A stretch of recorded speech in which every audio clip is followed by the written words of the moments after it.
Good day to you and welcome to another Paddocks Club video tutorial.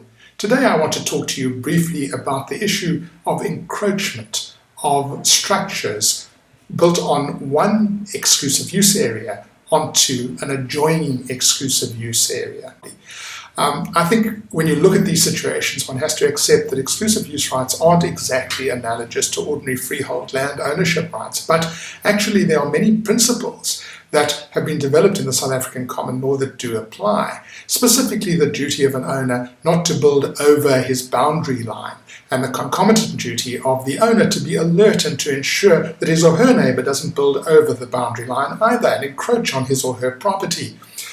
There is a fundamental principle in the ordinary freehold land arena known as the year and a day rule. In fact, there's argument as to whether that actually came into our law in that form. Nonetheless, there is very clearly a situation where if an owner builds over the boundary line so as to encroach on a neighbour's property, that neighbour must take action to have the encroachment removed within a reasonable period.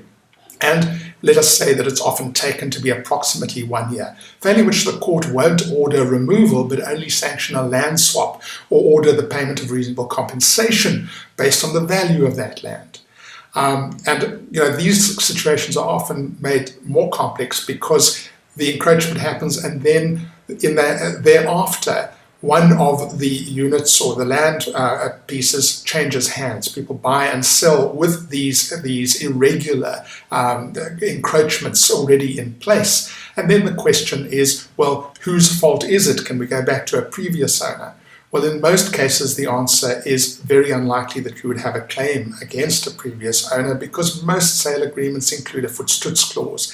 And in general terms, the common law requires that buyers beware and they make their own inquiries as to whether things are approved or not approved. So I really don't think that there's much chance of such a claim succeeding. Obviously, one would have to look at all the facts, and if there were representations or warranties made, then that might found such a claim.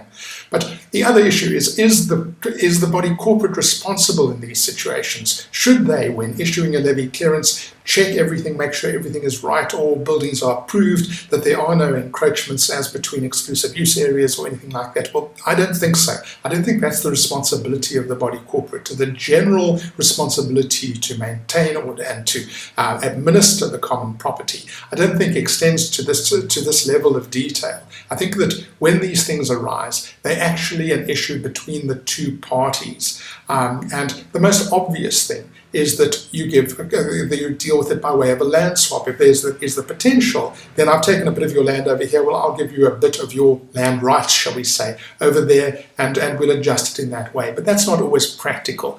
And if it's not practical, then the other solution is, of course, to give the person the value of what they've irregularly taken.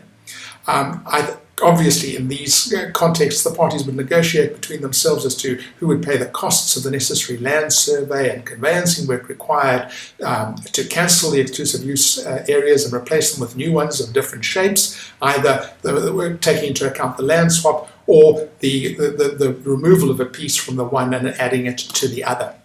I hope that this has been of some assistance, and if you have any questions, let's deal with them in the discussion forum.